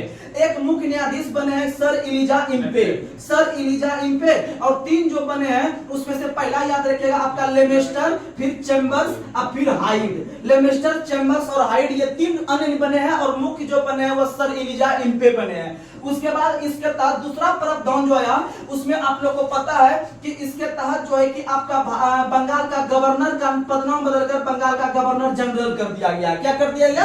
गवर्नर जनरल कर दिया गया, आप लोग को पता है। यानी कि इसमें से सुप्रीम कोर्ट का कुछ काम दिया गया, कुछ काम दिया गया आपको जो है कि ब्रिटेन ईस्ट इंडिया कंपनी को। लेकिन किसका किसका क्या काम होगा यह फिक्स नहीं कर पाया 1773 का अधिनियम। इसीलिए 1773 के अधिनियम को प्रयास और भूल की संज्ञा दिया गया। प्रयास तो किया कम करवाने का, लेकिन उसे भूल हो गया कि ये वाला काम किसको देंगे और ये वाला काम किसको देंगे। समझ में आ रहा है? यानी कि आपको डिटेल में बताएंगे, लेकिन आपको जो है कि जितना कंटेंट बनता है एग्जाम के दृष्टिकोण से वो चीज आपको हम बता रहे हैं कि वो चीज आप आराम से कर लीजिएगा। इसीलिए आपको अगर इतिहासकार बनना है तो फिर आप बढ़िया बढ़िया बुक पढ़ सकते हैं, बड़ा बड़ा बुक पढ़ सकते हैं, लेकिन आपको देखिएगा कि कोई बच्चा स्मार्ट स्टडी करके 1 साल में नौकरी लेकर निकल जाता है। कारण वही है, सिर्फ फैक्ट पढ़ता है, यही कारण है। और बहुत आदमी क्या होता है कि हम जो यहाँ पर पढ़ा रहे हैं ना वो जाके फिर ढूंढेगा उसमें एकदम गद्दार सब क्वेश्चन अंदर का कि कहां से पूछता है, वो क्वेश्चन ही नहीं पूछता है। हकीकत वही है। इसीलिए जो है वो 10 साल से जो है कि बाल उड़ा देता है अपना पढ़ते पढ़ते, और कोई बच्चा 1 साल में आगे से नौकरी लेकर निकल जाता है। तब अभी कहता है अरे यार वो लड़का देखो 1 साल में निकल गया, 10 साल से झूल रहा है, क्या कर रहा है बाहर में रह के। तो इसलिए आप लोग थोड़ा सा ध्यान दीजिए स्मार्ट स्टडी पे भी। यानी इसका सबसे बढ़िया उपाय है कि आप जिस भी एग्जाम का तैयारी कर रहे होंगे, आपके जो जहां पर सोते होंगे उसके बगल में आप जो है कि उसका प्रैक्टिस सेट रखिए या फिर प्रीवियस ईयर रखिए कि उसका क्वेश्चन का पैटर्न क्या है। आप कम से कम एक प्रैक्टिस सेट या फिर एक आप प्रीवियस सेट कम से कम रात में देख के ही सोइएगा। उससे क्या होता है आपको जो उस टॉपिक पे पकड़ आएगा कि अच्छा गवर्नर से पूछा था, इसका मतलब 2 क्वेश्चन इस बार गवर्नर से पूछा था, इस बार भी पूछेगा। पक्का वो क्वेश्चन वहीं से मंडराएगा, और जब उस टॉपिक को अच्छा से पढ़िएगा 2-4 महीना तो आप अच्छा से कवर करके उस क्वेश्चन को बना सकते हैं। ये है स्मार्ट स्टडी, कहने का मतलब ये है। तो सुनिएगा, ये हो गया 1773 का अधिनियम। उसके बाद आप लोग को पता है कि जब 1773 के अधिनियम में जब प्रयास और भूल हो गया, तो इसका मतलब जब अगला बार अधिनियम आएगा 1781 का अधिनियम, इसको सेटल करने के लिए आएगा। 1773 में जो कमी रह गया था, भूल हो गया था, उसको सेटल करने के लिए 1781 में एक्ट ऑफ सेटलमेंट आया। एक्ट ऑफ सेटलमेंट आया, बहुत अच्छा क्वेश्चन। एक्ट ऑफ सेटलमेंट 1781 में, 1781 में अगर इस क्वेश्चन को घुमा के पूछेगा कि 1781 का जो एक्ट ऑफ सेटलमेंट आया था वो कौन से अधिनियम को दूर करने के लिए आया था, तो 1773 का अधिनियम, 1773 का अधिनियम, ये सब क्वेश्चन आता है। और याद रखिएगा अगर इस क्वेश्चन के बारे में एक और क्वेश्चन बनाएगा एग्जामिनर, क्या तो आपको बताते हैं। क्वेश्चन ये बनाएगा कि ब्रिटेन के सरकार के द्वारा या ब्रिटिश ईस्ट इंडिया कंपनी के द्वारा भारत को अधिनियमित करने के लिए या भारत को जो है कि अपने अनुसार चलवाने के लिए लाया गया पहला अधिनियम का नाम, तो 1773 का रेगुलेटिंग एक्ट, 1773 का रेगुलेटिंग एक्ट याद रखने का प्रयास कीजिएगा। उसके बाद आप लोग को और भी अधिनियम बताते हैं, आप लोग सुनिएगा, थोड़ा अधिनियम भी थोड़ा सा क्लियर कर देते हैं। उसके बाद याद रखिएगा 1784 के अंदर आया Pitt's India act. Pitt's India act 1784 में आप लोग को पता होगा, 1784 में पिट्स इंडिया एक्ट। उसके बाद याद रखिएगा एक और आया है, उसके बाद याद रखिएगा 1786 का एक्ट ऑफ अमेंडमेंट। ये क्वेश्चन हाईलाइट है, ये क्वेश्चन थोड़ा सा ज्यादा लेवल के एग्जाम में पूछेगा, लेकिन ये क्वेश्चन और 1773 दोनों आप नॉर्मल एग्जाम में याद रखिएगा, लेकिन अगर आप हाई एग्जाम का तैयारी करते हैं तो आप इसको लेके चलिएगा। 1786 का जो है कि अमेंडमेंट एक्ट आया, अमेंडमेंट एक्ट, अमेंडमेंट यानी कि इसमें संशोधन करके कुछ आया। उसके बाद आप लोग को पता है कि बहुत सारा अधिनियम आया, उसमें से हम डायरेक्ट आपको लेकर चलते हैं आपका जो है कि 1833 का अधिनियम। 1833 के अधिनियम जो आया, इसमें पहली बार आपका सती प्रथा का अंत करने का प्रयास किया गया। सती प्रथा का अंत और दास प्रथा का अंत, सुनिएगा, सती प्रथा का अंत और दास प्रथा का अंत जो करने का प्रयास आया 1833 अधिनियम के तहत। यह जो आया था विलियम बेंटिंग के काल में। किसके काल में? William Bentinck. क्योंकि आप लोग को कल भी बताए थे इसका कार्यकाल, आप लोग को लगातार बता रहे हैं, याद होना चाहिए, ठीक है, क्योंकि एग्जाम निकालना आपको है। तो सुनिएगा, लॉर्ड विलियम बेंटिंग का कार्यकाल 1828 से लेकर 1836 तक है। इसी बीच में ये वाला अधिनियम आया। तो इसका मतलब आप क्वेश्चन बता सकते हैं कि सती प्रथा का अंत और दास प्रथा का अंत करने के लिए जो अधिनियम अधिनियम आया था ब्रिटेन सरकार के द्वारा, वह कौन सा गवर्नर, तो बताइएगा लॉर्ड विलियम बेंटिंक के काल में, लॉर्ड विलियम बेंटिंक के काल में। लेकिन आया कब था? 1833 के अधिनियम के फलस्वरूप आया था। लेकिन आप लोग को बता दे कि इनका कार्यकाल 1836 में खत्म हो गया, लेकिन ये दोनों में से एक चीज को वो खत्म नहीं कर पाए विलियम बेंटिंक ने। तो कौन नहीं खत्म कर पाए? तो ये दास प्रथा का जो अंत है, दास प्रथा का अंत लॉर्ड विलियम बेंटिंक नहीं कर पाए, उनका कार्यकाल खत्म हो गया, वो घर चल गए। लेकिन अंततः सती प्रथा को फाइनली जो सफल करने, खत्म करने का प्रयास, आपका जो सक्सेस हो गया, वो लॉर्ड विलियम बेंटिंक। इसीलिए क्वेश्चन आता है कि भारत के अंदर में सती प्रथा का अंत करने वाले गवर्नर जनरल कौन है? तो लॉर्ड विलियम बेंटिंक है, 1833 के अधिनियम के तहत किए हैं। लेकिन आगे चलकर जो दास प्रथा जो शेष बच गया है, वो इसको खत्म करने का जो स्पेशल आया गवर्नर, उसका नाम था लॉर्ड एलनबरो। नाम सुने होंगे लॉर्ड एलनबरो। अच्छा, नाम नहीं सुने होंगे तो एक क्वेश्चन इनके बारे में बता देते हैं, आपका माइंड रिकॉल हो जाएगा। भारत के अंदर में जो रविवार की छुट्टी जो शुरू हुआ था भारत के अंदर में 1843 में, भारत के अंदर में 1843 ईस्वी में जो रविवार की छुट्टी जो अभी हम एंजॉय लेते हैं रविवार के दिन, तो याद रखिएगा वो लॉर्ड एलनबरो के काल में ही। और इसी में इसको सटा देना है, दास प्रथा को इसी में ईस्वी में सटा देना है। यानी 1843 में ही एक स्पेशल अधिनियम लाके दास प्रथा को अंत किया अंततः एलनबरो ने। किसने अंत किया? एलनबरो ने। आप याद रखने का प्रयास कीजिएगा। लेकिन अगर क्वेश्चन पूछे भारत में दास प्रथा का अंत करने का प्रयास या पहली बार जो अधिनियम आया था वह किसमें आया था? 1833 का अधिनियम बेंटिंक के काल में। लेकिन क्या वो कर पाया था? तो नहीं कर पाया था। तो किया कौन? रविवार के छुट्टी वाला किया, यानी कि एलनबरो किया। और रविवार का छुट्टी और दास प्रथा दोनों एक के ईस्वी में 1843 के अधिनियम में। समझ में आ गया? चलिए आगे बढ़ते हैं। उसके बाद अगर हम बात करते हैं 1858। अब आए हम कहानी पे। इसके बीच में भी बहुत अधिनियम है, लेकिन हम उसको इग्नोर कर रहे हैं। लेकिन जब टॉपिक आएगा तो अब लूसेंट जब हम चालू कर ही दिए हैं, तो समझ लीजिए एक एक चीज को आपको समझाएंगे, बस आप समझ दीजिएगा हमको। तो सुनिएगा, 1858 के अधिनियम के तहत जो है कि ब्रिटिश ईस्ट इंडिया कंपनी जो है यह झोलझाल करने लगा अपने मन में। यानी कि ब्रिटिश ईस्ट इंडिया कंपनी ही यहाँ पर सब आके कामकाज कर रहा था, राजनीतिक और जो है कि आपका व्यापार। लेकिन जब ब्रिटिश ईस्ट इंडिया कंपनी थोड़ा सा जो है कि क्या होता है कि जब मान लीजिए कि जब बेटा जब जवान होता है घर में, तो वह जो है कि पिताजी के बाद से थोड़ा सा बाहर चलने लगता है। तो क्या होता है कि उनको जो पैसा देता है ना अपने बेटा को खर्चा करने के लिए, वह पैसा उनको देना बंद कर देता है कि पैसा देंगे तब ये इधर उधर झोल झाल करेगा, पैसे नहीं देंगे झोले झाल बंद हो जाएगा अपने। तो इसका मतलब है कि जब ब्रिटिश ईस्ट इंडिया कंपनी थोड़ा बहुत झोल झाल करना शुरू किया, तो 1858 में फट से अधिनियम लाया ब्रिटेन के महारानी ने और कहा कि ये जो ब्रिटिश ईस्ट इंडिया कंपनी है इसको हटाओ, इसको क्या करो, इसको समाप्त करो। क्या करो? इसको समाप्त करो, या फिर इससे जितना भी इसका जो कार्य करने का जो इनको दिए थे हम पावर, वो पावर को सीज करो। क्या करो? पावर को सीज करो, या फिर ब्रिटिश ईस्ट इंडिया कंपनी से सब पावर लेके हम एक नया पद बना रहे हैं, सब पावर उसको दिया जाए। किसको दिया जाए? सचिव को दिया जाए। किसको दिया जाए? सचिव को। तो याद रखिएगा, भारत के अंदर में अगर क्वेश्चन पूछे ब्रिटिश ईस्ट इंडिया कंपनी ने सब पावर लेके, ब्रिटिश ईस्ट इंडिया कंपनी से सब तरह का पावर लेके या शक्ति लेके वो जो है कि सचिव के हाथ में या अपने हाथों में जो ले लिया ब्रिटेन के महारानी या ताज ने, जो है कि कौन सा अधिनियम? तो बताइएगा 1858 का अधिनियम। 1858 का अधिनियम। आपको क्वेश्चन का आंसर मिल गया होगा। ठीक है, इसके साथ और भी इसमें आप लोग को बता दें, ये जो सचिव का पद आया, यह सचिव का पद आपका 1947 तक चलेगा। कब तक चलेगा? जब तक भारत आजाद नहीं हो जाए तब तक जो है कि इस भारत का सचिव का पद चलेगा। याद रखने का प्रयास कीजिएगा। समझ में आ गया? आगे बढ़ते हैं और आपको यह भी बताएंगे कि यहाँ पर सचिव कौन बने थे, भारत के अंतिम सचिव कौन बने हैं, लिस्टोवेल वगैरह आपको सब चीज बताएंगे। आप टेंशन नहीं लीजिएगा, आपको सब चीज बताया जाएगा। लेकिन आप फिलहाल जो इतना को दे रहे हैं, इतना को सिर्फ आप पचाने का कोशिश कीजिए। जितना को आपको दे रहे हैं आप माइंड में जो है कि लेने का प्रयास कीजिए और उसको सेतने का प्रयास कीजिए। समझे? तो फिर आपका काम बनेगा। और 1858 के अधिनियम के तहत ही 1858 के अधिनियम के तहत आप लोग को पता है कि भारत का जो गवर्नर जनरल हुआ करता था इसका नाम बदलकर वायसराय किया गया था। क्या किया गया था? वायसराय किया गया था, आप लोग को पता है। अब ये सब जो काम हो रहा था 1858 वाला वो लॉर्ड कैनिंग के काल में। किसके काल में? कैनिंग के काल में, आप लोग को पता है। चलिए हम लोग आगे बढ़ते हैं। अगला क्वेश्चन अगर हम बात करते हैं 1892 का अधिनियम, तो 1892 के अधिनियम में पहली बार जो है कि अप्रत्यक्ष चुनाव प्रणाली का शुरू हुआ। अप्रत्यक्ष चुनाव प्रणाली का शुरुआत भारत में 1892 अधिनियम के तहत हुआ था। किसके तहत हुआ था?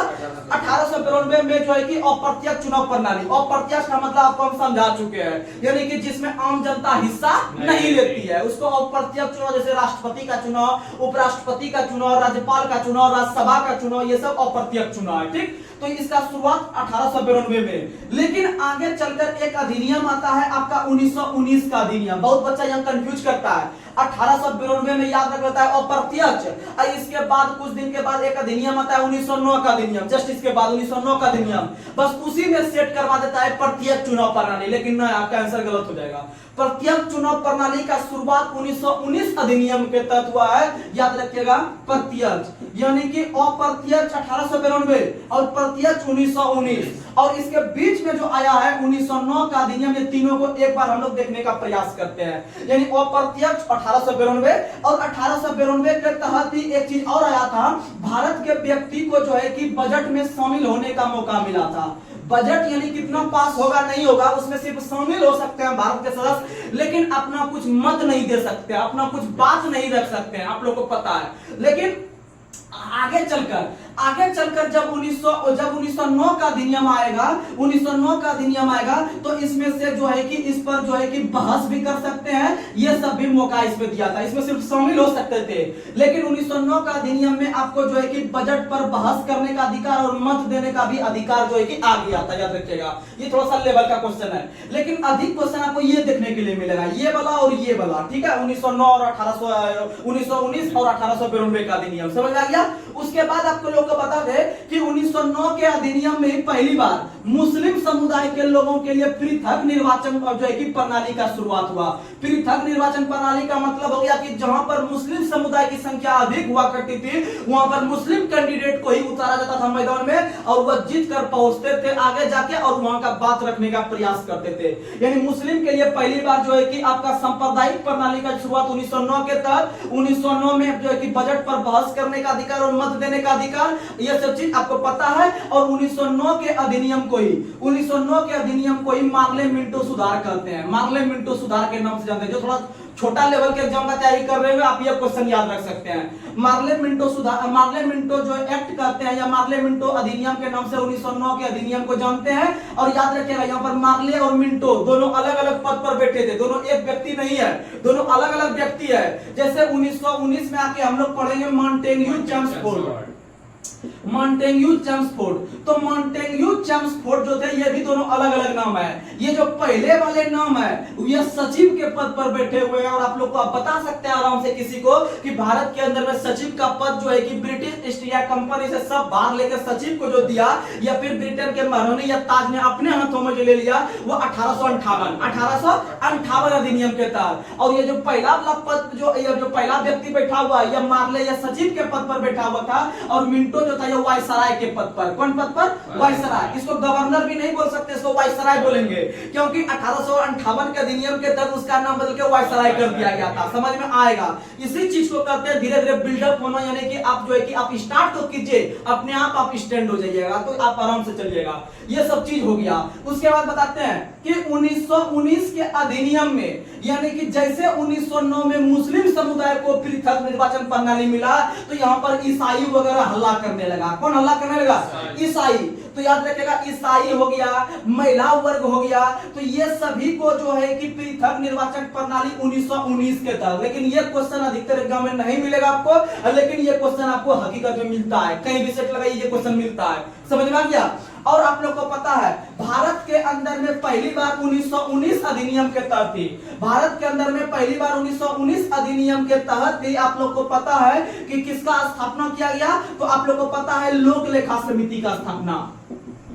लोक लेखा समिति का स्थापना अंग्रेज के जमाने में ही 1919 अधिनियम के तहत 1921 में किया गया। कब किया गया? 1921 में। और इसी अधिनियम के तहत आप लोग को पता है, इसी अधिनियम के तहत आप लोग को पता है 1923 ईस्वी में ली आयोग का स्थापना किया गया और आगे चलकर ली आयोग के सिफारिश पर ही 1926 में जो है कि संघ लोक सेवा आयोग का स्थापना किया गया। ये सब कंटेंट है, याद रखिएगा। उसके बाद आप लोग को पता है कि 1919 अधिनियम के तहत ही भारत में पहली बार महिलाओं को वोट देने का अधिकार दिया गया। भारत के अंदर में पहली बार महिलाओं को वोट देने का अधिकार 1919 अधिनियम के तहत 1926 में, यानी कि 1926 में संघ लोक सेवा आयोग का स्थापना, 1926 में पहली बार महिलाओं को वोट देने का भी जो कि प्रावधान किया गया। और भारत के अंदर में पहली बार महिलाओं ने वोट 1926 में ही दिया। लेकिन विश्व का पहला देश कौन था? न्यूजीलैंड।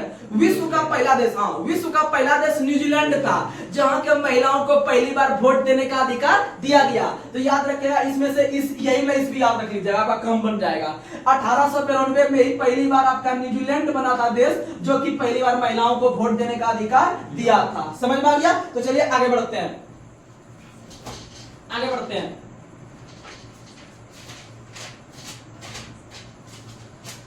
जो क्वेश्चन बोलेंगे आप सिर्फ याद रखने का प्रयास कीजिएगा, क्योंकि क्वेश्चन का कमी नहीं है, लेकिन जितना हम बताते हैं ना आप याद रखिएगा, ना देखिएगा एग्जाम में कैसे टच होगा क्वेश्चन। और स्पेशल टॉपिक का जब शुरुआत होगा तो फिर और अच्छा से समझाएंगे। तो सुनिएगा, ये तो आपके खाली ऊपर चीज थोड़ा सा बता रहे हैं जो कि एग्जाम में आते रहता है बार बार ये चीज, लेकिन आपको गहराई में भी लेकर चलेंगे तो फिर सब ठीक हो जाएगा। चलिए अगला क्वेश्चन आप लोग बताइएगा। भारतीय कृषि अनुसंधान संस्थान नई दिल्ली में है। कहाँ में है? नई दिल्ली। थोड़ा हम लोग विविध ले लेते हैं लुसेंट का। तो भारतीय कृषि अनुसंधान संस्थान नई दिल्ली में है। और भारत के अंदर में जो कि आपका किसान दिवस मनाते हैं हम लोग 23 दिसंबर को। याद रखिएगा, एक व्यक्ति का नाम जो है कि आप लोग को पता होगा, चौधरी चरण सिंह का नाम सुने होंगे।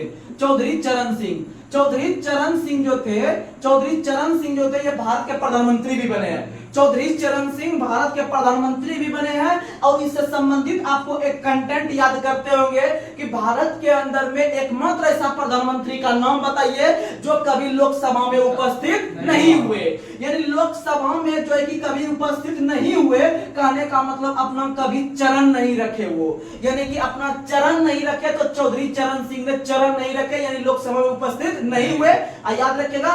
और चौधरी चरण सिंह जो थे यह आपके जो है कि एक बहुत ही फेमस थे, कृषि के क्षेत्र में बहुत बढ़ावा दिए हैं। इसीलिए याद रखिएगा कि हम लोग जो किसान दिवस या जो कृषि दिवस मनाते हैं वह 23 दिसंबर को मनाते हैं। कब मनाते हैं? 23 दिसंबर को मनाते हैं। और 23 दिसंबर को किसान दिवस भी मनाते हैं, या इसी का दूसरा नाम होता है अन्नदाता दिवस। कौन सा दिवस? अन्नदाता।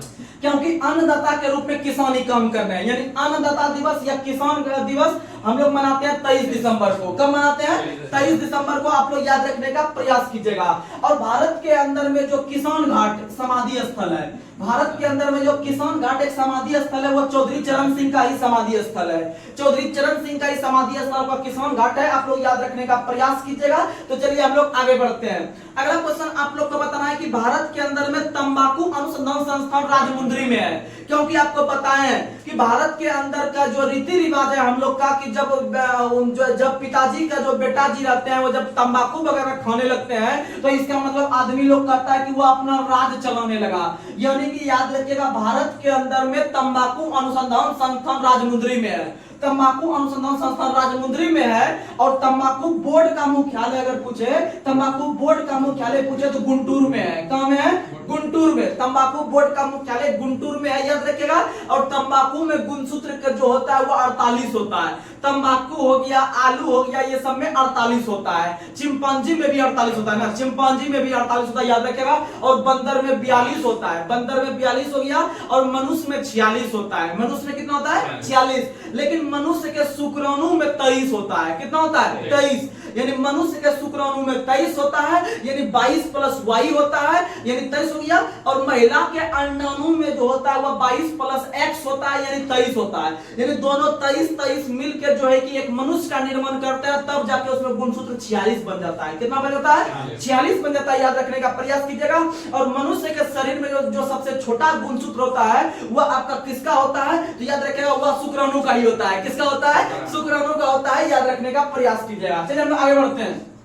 अगला क्वेश्चन अगर हम बात करते हैं तंबाकू के बारे में कि तंबाकू का सबसे अधिक जो उत्पादन करता है कौन सा राज्य? आंध्र प्रदेश। सबसे अधिक तंबाकू का उत्पादन आंध्र प्रदेश करती है। कौन करती है? आंध्र प्रदेश। और आप लोग को बता दे कि जैसे आप लोग खेती देखते होंगे करते हुए तंबाकू का, तो तंबाकू को क्या करता है किसान की काट के लाता है कच्चा में ही, यानी पत्ता वगैरह काट के लाता है, उसको घर पे सुखाता है धूप में, और सुखाने के बाद जो है कि उसको काट के जो है कि या फिर उसको सप्लाई करने का काम करता है। तो याद रखिएगा तंबाकू को जो सुखाने की प्रक्रिया कहलाती है वह क्यूरिंग कहलाती है। क्या कहलाती है? क्यूरिंग कहलाती है। एनटीपीसी का पूछा हुआ क्वेश्चन है, आप लोग लगातार बनकर रहिएगा तो आपको अच्छा से अच्छा कंटेंट मिलेगा। चलिए आगे बढ़ते हैं। अगला क्वेश्चन आप लोग बताइएगा, भारत चीनी तकनीकी संस्थान कानपुर। चीनी और दाल दोनों कानपुर, चीनी दाल दोनों कानपुर, क्योंकि लॉकडाउन में चीनी के साथ दाल भी बटाया जा रहा था। यानी चीनी और दाल हम सुनते थे कान के द्वारा कि क्या क्या बटाया जा रहा था, तो हम लोग थैला लेके जाते थे लेने के लिए। यानी कि आपका जो हो गया आपका चीनी हो गया और दाल दोनों कानपुर में हो गया। और उसके बाद जो है कि भारत के अंदर में जो कानपुर शहर है वह चमड़ा के लिए प्रसिद्ध है। किसके लिए प्रसिद्ध है? चमड़ा के लिए प्रसिद्ध। आप लोग याद रखिएगा। आगे बढ़ते हैं। अगला क्वेश्चन आप लोग को बताना है, आईटीबीपी का स्थापना 1962, आईटीबीपी 62, एसएसबी 63, बीएसएफ 65, आपका सीआईएसएफ 1969, आपका जो एनएसजी होता है 1984, कोस्ट गार्ड जो होता है 1977, कोस्ट गार्ड यानी तटरक्षक, जिसका स्थापना जो हुआ था डेट सही याद रखिएगा 1 फरवरी को, 1 फरवरी 1977 को आपका जो है कि स्थापना होता है कोस्ट गार्ड का। और याद रखिएगा जो है कि उसके पहले आपका 1939 में सीआरपीएफ का, 1948 में हुआ है एनसीसी का, 1835 में हुआ है असम राइफल का। किसका स्थापना हुआ है? और असम राइफल को पूर्वोत्तर का प्रहरी के रूप में भी जानते हैं। आगे बढ़ते हैं। अगला क्वेश्चन आप लोग को बताना है कि जम्मू कश्मीर दिवस कब मनाते हैं? 6 फरवरी। जम्मू कश्मीर दिवस 6 फरवरी मनाते हैं। अंडमान निकोबार जयंती 11 मार्च को मनाते हैं। अंडमान निकोबार जयंती 11 मार्च को मनाते हैं। याद रखने का प्रयास कीजिएगा। चलिए आगे बढ़ते हैं। अगला क्वेश्चन आप लोग को बताना है। अगला क्वेश्चन बताइएगा, कुचिपुड़ी कहां का शासनिक है? आंध्र प्रदेश। कुचिपुड़ी आंध्र प्रदेश हो गया, भरतनाट्यम तमिलनाडु हो गया, मोहिनीअट्टम केरल, सतरिया असम, उड़ीसा, कथक उत्तर भारत यानी उत्तर प्रदेश। आप लोग याद रखिएगा। और शास्त्रीय भाषा की संख्या 6 है। शास्त्रीय भाषा की संख्या कितनी है? 6। अगर पूछे कि शास्त्रीय भाषा की संख्या कितनी है तो आप लोग को बता देते हैं। अगर पूछे शास्त्रीय भाषा की संख्या कितनी है, शास्त्रीय भाषा की संख्या 6 में से याद रखिएगा एक ओडिसी हो गया, उसके बाद याद रखिएगा आपका तेलुगु हो गया, उसके बाद याद रखिएगा आपका जो है कि तमिल हो गया, उसके बाद याद रखिएगा आप लोग को ये केरल में मलयालम, केरल में मलयालम, उसके बाद याद रखिएगा आपका मलयालम के उधर आपका चल गया कर्नाटक में कन्नड़। कौन सा चल गया? कन्नड़। यानी कितना हो गया? 5 हो गया। अब प्लस एगो संस्कृत। कौन सा? संस्कृत। तो आप लोग को हम मैप के द्वारा याद करवा देते हैं, फिर इस सेशन को हम ब्रेक करेंगे। तो सुनिएगा, शास्त्र भाषा की संख्या 6 यानी कि क्लासिकल लैंग्वेज हो गया 6। तो 6 में से आप मैप को थोड़ा सा ध्यान में रखिएगा, बगल में आप मैप रखे होंगे, आप मैप पे फोकस करिए मेरे साथ। तो आप उड़ीसा जहां पर है वहां पर आप उंगली अपना रखिए। उड़ीसा के थोड़ा सा उड़ीसा का रख लिए, तो उड़ीसा से स्टार्ट करना है शास्त्रीय भाषा में, और लगातार 5 गो राज्य आपको लगातार मिल जाएगा मैप के द्वारा। कहीं आपको उंगली हटाने की जरूरत नहीं है, सीधा आपको चलना है आगे। तो उड़ीसा पे आप हाथ रखिए, कलम रखिए। उसके बाद उड़ीसा से एक भाषा ओडिसी ले लेना है। सबसे फेमस भाषा उड़ीसा का ओडिसी है। तो ओडिसी के बाद आप चल जाइए आंध्र प्रदेश। आंध्र प्रदेश उड़ीसा के नीचे आंध्र प्रदेश है। आंध्र प्रदेश में ले लीजिए आप तेलुगु भाषा। कौन भाषा? तेलुगु। और जब आंध्र प्रदेश के बाद चल जाइए तमिलनाडु। कहां चल जाइए? तमिलनाडु। तमिलनाडु में तमिल ले लीजिए। और तमिलनाडु आपका हो गया पूर्वी घाट खत्म। आप वहीं से जो है कि आप पश्चिमी घाट में प्रवेश कीजिए सीधे सट के। तो पश्चिमी घाट में सबसे पहले आपको मिलेगा केरल। केरल से मलयालम ले लीजिए। मलयालम भाषा केरल में चलती है, ठीक है। और मलयालम भाषा जो है कि केरल के साथ साथ लक्षद्वीप में भी चलती है, लक्षद्वीप में भी चलती है। इसीलिए लक्षद्वीप का जो जुडिशियल काम है सब वो केरल हाईकोर्ट संभालती है। केरल के अंदर में एर्नाकुलम हाईकोर्ट है, वही संभालता है। और केरल के बाद आप चल जाइए कर्नाटक। कर्नाटक में कन्नड़। यानी आपको 5 लगातार मैप के द्वारा राज्य ले लेना है। आपको 5 को याद हो गया। उसके बाद एक आपको लास्ट में संस्कृत भाषा लेना है। कौन सा भाषा लेना है? संस्कृत। बस हो गया आपका। उसमें से आपको बता देते हैं कि पांचों छबो शास्त्र भाषा में सबसे नया जहां से आप शुरू किए हैं वह सबसे नया भाषा है, सबसे नया शास्त्र भाषा, यानी सबसे लास्ट में जाकर जो जुटा है वह आपका ओडिसी जुटा है और यह 2014 में जुटा है। कब जुटा है? 2014 में जुटा है। वहीं अगर हम बात करते हैं कि सबसे नया भाषा कौन है, तो ये जो आपका पहला, दूसरा, तीसरा, तमिलनाडु के अंदर में सबसे नया भाषा, सबसे पुराना सबसे पुराना शास्त्र भाषा जो है वह आपका तमिल में है। और इसको कब घोषित किया है? 2004 में। कब घोषित किया है? 2004 में। और आपको संस्कृत याद करवा देते हैं कि संस्कृत राज्य की भाषा कब बना है, तो संस्कृत में हम लोग पूजा करवाते हैं ओम नमः सोहा। इन्हें बोलता है पांचों उंगली को लेके आप जल को अर्पित कीजिए। इसका मतलब है कि पांचों उंगली को आप सटा रहे हैं, यानी 5, यानी संस्कृत भाषा में, यानी 2005 संस्कृत को कब किए हैं? 2005 में। संस्कृत को कब किए हैं? 2005 में। और इसमें भी आपको हम ट्रिक दे चुके हैं जो है कि 2008 में आप लोग को पता है, तो आप लोग धीरे धीरे याद रखने का प्रयास कीजिएगा।